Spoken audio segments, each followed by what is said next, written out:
Bien, vamos a una entrevista interesante y un tema que ha estado en la agenda generando ahí visiones encontradas. Ayer el Senado aprobó en general el proyecto que podría eliminar las tareas escolares. Con esto pretende impedir la sobrecarga que muchas veces tienen los alumnos. La moción impone esta medida como requisito para acceder a la subvención estatal. Ahora la iniciativa tendrá que ser votada en particular la próxima semana. El movimiento La Tarea es Sin Tarea ha estado apoyando este proceso, esta iniciativa. Por eso vamos a conversar con Carlos Ruz, que es justamente uno de sus miembros. Carlos, bienvenido. Muchísimas gracias por estar con nosotros. Gracias, Carlos. Bien, quiero preguntarte primero, me imagino satisfechos porque esto que partió como un movimiento y una sensación, instalar el tema, ha tomado fuerza y hoy día está radicada ya en el Congreso y va avanzando. ¿Tú realmente estás esperanzado en que las tareas escolares sean erradicadas o la señal que se va a dar con esto es que va a haber una moderación por parte de los planteles? Bueno, para nosotros ha sido muy importante el avance que ha tenido durante los últimos meses el tema de la opinión pública, eso en primer lugar. Entonces, desde ese punto de vista, el Congreso ha recogido el sentir de miles de hogares del país, de familias, madres y apoderados. Y desde ese punto de vista, lo que se aprobó recientemente en el Congreso nos da una esperanza bastante concreta de lo que puede venir más adelante. Acá hay que distinguir dos elementos que son fundamentales. En primer lugar, lo que nosotros establecemos es que existe efectivamente una sobrecarga a nuestros niños y niñas que son parte del sistema educativo. ¿Ya? Entonces, desde ese punto de vista, para nosotros es muy importante que exista una regulación al respecto. Nosotros no estamos contra las tareas escolares. Desde el punto de vista de que, como técnica que tienen los profesores y profesoras del país, es una más en lo que hace referencia al aprendizaje de nuestros estudiantes. ¿Ya? Yo como profesor soy el primero en decir, no, la autonomía del profesor, eso es incuestionable. Y que también fue señalado en la comisión que existió durante los últimos 2 meses al respecto. Pero desde ese punto de vista hay que tener presente que nuestros niños y nuestras niñas están 1/3 del día en el colegio. Ellos llegan a sus casas luego de una jornada extenuante para seguir con quehaceres escolares, los cuales perfectamente ellos podrían trabajar en el colegio si existiese un tiempo efectivo de Por tanto, si yo te entiendo bien, ustedes no es que estén en contra del concepto de tarea en sí mismo, sino que la tarea para la casa. Esa tarea que termina siendo un extra, un adicional a una jornada que ya es suficientemente larga. Justamente. Ahora, la idea es que se erradique toda tarea para la casa, porque ahí también tenemos gente que hace una distinción y dice, hay tareas que pueden ser súper beneficiosas, tareas que además pueden generar vínculo entre padres e hijos, no como una imposición, sino como ojalá algo lúdico, algo entretenido. Tal vez aquí lo que podría faltar para conciliar dos miradas que a veces son medias antagónicas es creatividad, porque no todas las tareas son iguales. Es distinto si yo le mando a un niño que tiene que escribir 100 veces la frase no sé qué, así yo le digo que la tarea es ir al teatro con sus papás y luego llegar al colegio a contarme lo que vio en el teatro. Por supuesto. Claro, en ese sentido hay que distinguir algunos elementos importantes. Como tú señalas muy bien, nosotros no estamos en contra de lo que es la tarea propiamente tal. ¿Ya? Eso que quede muy claro. Pero sí aquellos deberes escolares que están enfocados a lo que es la repetición de lo que se trabaja en el aula, simplemente para poder reforzar conductistamente ciertos aprendizajes, nos parece nefasto. Sin embargo, esas actividades que están enfocadas a lo que es el trabajo del punto de vista, como tú señalas, la creatividad, la imaginación, la conversación, son muy positivas. ¿Ya? En ese sentido, existen estándares en cuanto a lo que son las tareas en países desarrollados. La misma OECD establece ciertos criterios. Y los mismos datos que tiene la Agencia de Calidad Educativa establecen que los profesores envían las tareas en un porcentaje bastante importante y los profesores no las revisan. No existe tampoco una retroalimentación. Entonces, cuando a un niño que está en cuarto básico le mandan, por ejemplo, 2 hojas para que pueda repetir operaciones básicas matemáticas, por señalar un ejemplo, él simplemente está continuando con lo que es la actividad que desarrolló en el aula, pero no existe de por sí un aprendizaje determinado en función de lo que él busca. Dicho sea de paso, toda tarea escolar requiere también que exista una rúbrica a partir de aquello, al igual que las evaluaciones. Mamás, papás, cuando sus hijos tienen pruebas, los profesores deben entregar, por ejemplo, una rúbrica de evaluación para saber qué me están preguntando, cómo voy a ser evaluado, etc.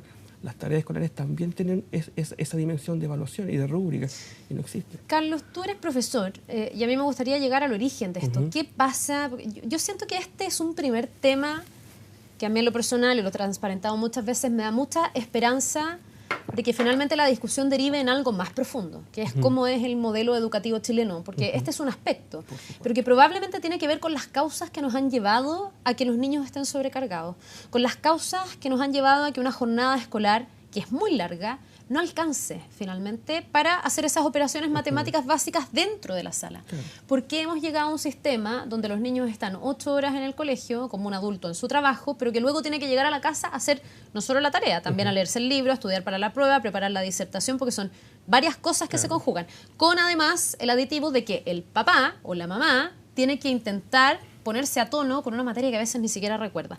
¿Por qué se ha estructurado de esta manera? ¿Se ha naturalizado tanto esta rutina, esta jornada como sobrecargada? Esa es una muy buena pregunta. Bueno, nuestro sistema educativo se sustenta en 3 elementos fundamentales. Uno, que en realidad es parte de un sistema social en el cual nosotros vivimos, en que mientras más tú hagas, es mejor para ti. Es decir, mientras más yo estoy en el trabajo y estoy más tiempo, es mejor visto, es mejor mirado. La experiencia internacional desde el punto de vista de lo que es la educación y lo que son, por ejemplo, los deberes escolares, señala que mientras más tú hagas, no implica que tengas mejor aprendizaje.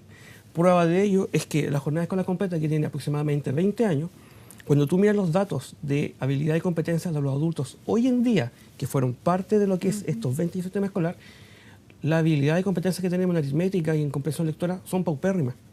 Entonces, hacer y hacer por hacer no tiene ningún significado. Cumplir horas. Cumplir horas. O sea, nuestro sistema escolar en particular se sustenta en que tu aprendizaje está en función de un objetivo y un estándar, no en función de lo que la niña tiene como ritmo propio de aprendizaje.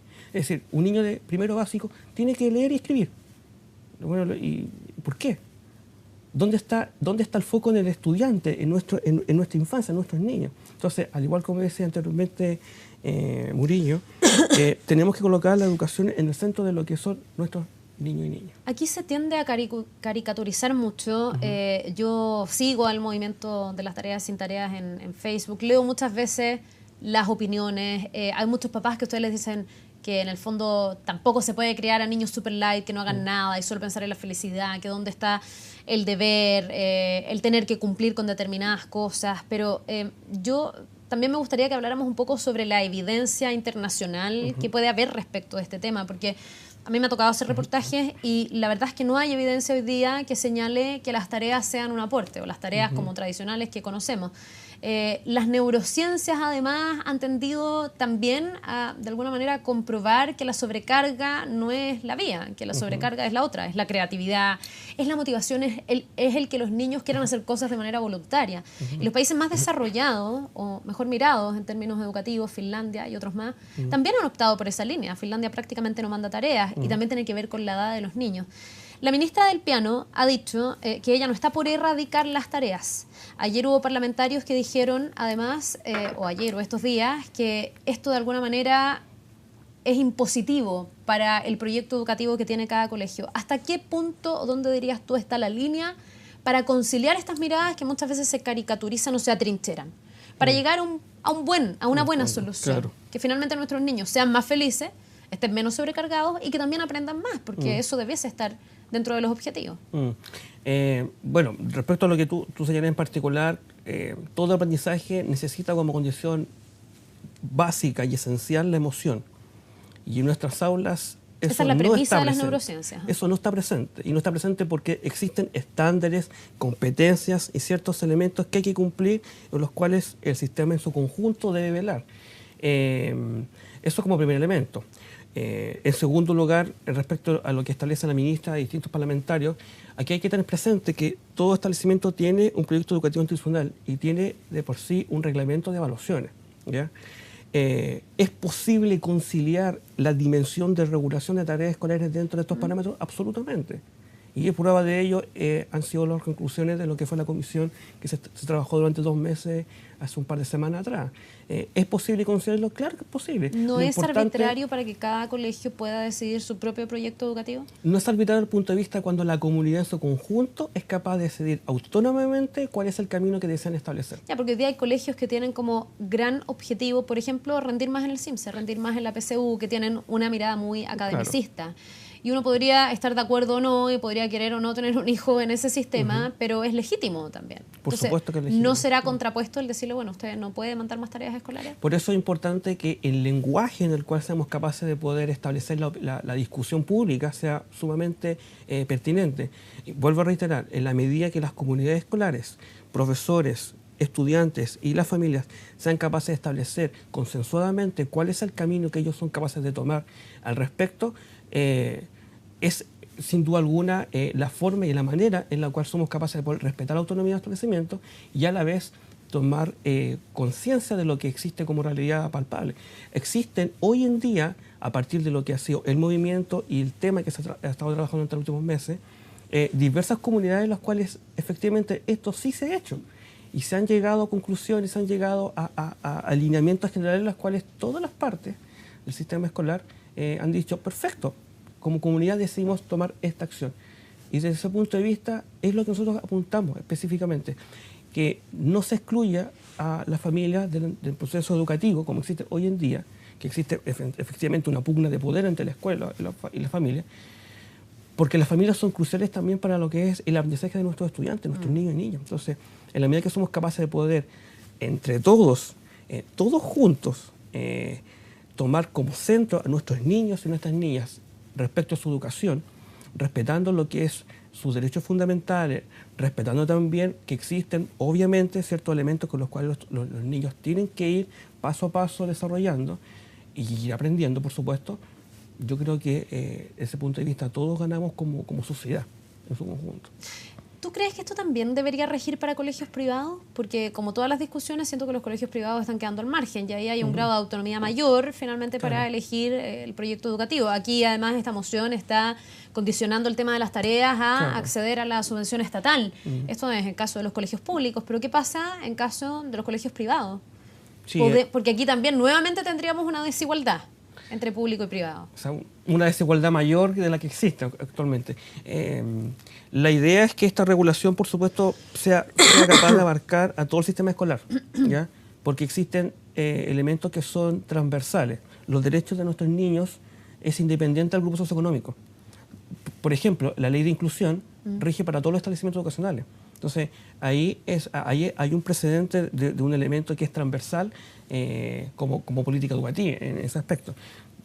Dicho lo anterior, nosotros creemos que la regulación de lo que son las tareas escolares a todo el sistema escolar, desde preescolar hasta cuarto medio, debe abarcar todo el sistema escolar en su conjunto, independiente de la dependencia administrativa que tenga.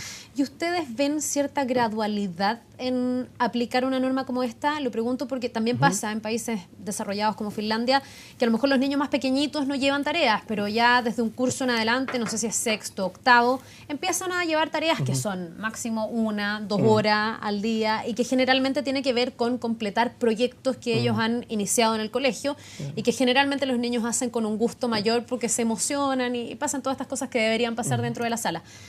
Esa es la idea, que acá se vaya también gradualizando, porque el gran temor de quienes defienden las tareas escolares es que tú finalmente, eliminando las tareas, no generes un hábito de estudio que va a ser necesario, por ejemplo, para la universidad y luego para el día que tú trabajes, porque tener un hábito significa también tener disciplina, ser responsable, cumplir con tus deberes, tiene como valores que algunos ven se transmiten a raíz de las tareas. Bueno, ahí hay 3 elementos importantes que tú mencionas. En primero, sin duda alguna, que debe existir un proceso gradual dentro del sistema escolar que esté en función de lo que es el aprendizaje de los niños, las niñas. ¿Qué significa eso? Esto no es blanco y negro, sino que dentro de la regulación que nosotros esperamos debe existir, por supuesto, una conciencia que a nivel preescolar, por ejemplo, es inaudito que un niño que tiene 5 años esté 2, 3 horas al día en su casa con sus papás, con su mamá en particular, encerrado en alguna actividad que le mandaron para la casa, ocupando el tiempo de su familia. Los padres llegan cansados, las mamás también, por supuesto, entonces es inaudito. Pero debe existir, por supuesto, una gradualidad en función de lo que dice la misma experiencia internacional. O sea, no es lo mismo el tema de las tareas escolares a nivel de educación básica que educación media. O sea, estamos hablando de dimensiones distintas y por supuesto que tiene que existir un criterio y una estructura de regulación que sea en función de lo que son los niveles de aprendizaje de nuestros estudiantes, de lo que es la edad de maduración cognitiva, entre otros elementos. dentro de lo que tú también mencionas.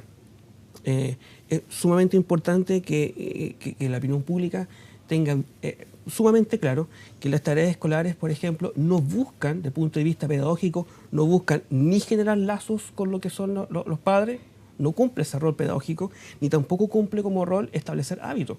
El conjunto de las técnicas y las metodologías que se desarrollan en el aula generan los hábitos en particular en los estudiantes, pero no la tarea escolar como precisión, como un tema particular. Y respecto del vínculo de padres e hijos, porque escuchaba a algunos senadores que decían, aquí lo que se hace es perder un vínculo que se establece entre padres e hijos cuando tienen que sentarse a hacer una tarea y de alguna manera la familia supervisa lo que está pasando en el colegio, se complementan. ¿Podría llegar a perderse ese vínculo? Porque yo también tengo la sensación y me gusta también lo que tú dices de que este es un trabajo de toda la comunidad, incluyendo a los padres.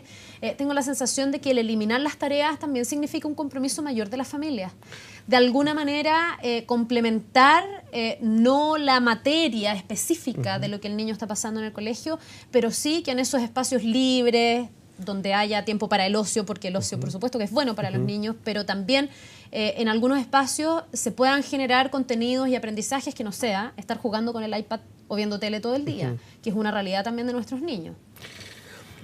Bueno, en ese sentido, lo que establecen nuestros legisladores también está marcado dentro de lo que han sido varias opiniones que son, a nuestro entender, una visión bastante paternalista de lo que es la sociedad. Por ejemplo, yo he escuchado varias opiniones de algunos senadores en relación de que prefieren que nuestros niños estén pegados en el computador y en el iPad, como tú mencionas. Bueno, pero es un tema particular de la familia. O sea, acá hay un tema social que está involucrado y que, como tú señalaste anteriormente, va más allá de las tareas escolares. O sea, nuestro sistema social, nuestro sistema familiar no está acorde con lo que son las necesidades de nuestros niños actualmente y mucho menos el sistema escolar.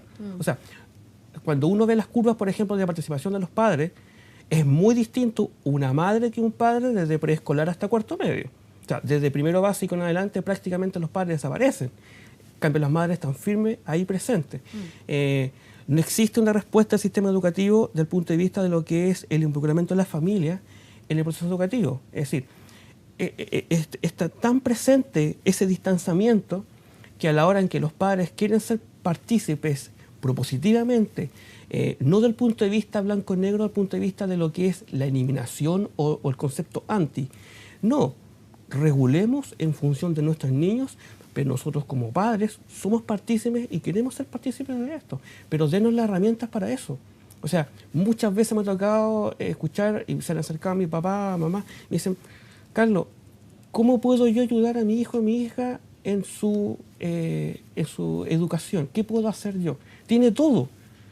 Es que ese tiene todo, que nuestra generación era totalmente al contrario, no es lo que precisamente necesita nuestros niños. Nuestros niños necesitan, en primer lugar, el afecto, el amor y la confianza en que ellos son capaces. O sea, yo conozco casos en los cuales, por ejemplo, a los niños los premian con cierta cantidad de estímulos por cierta cantidad de 7 o cierta cantidad de tareas aprobadas. Eso es demencial.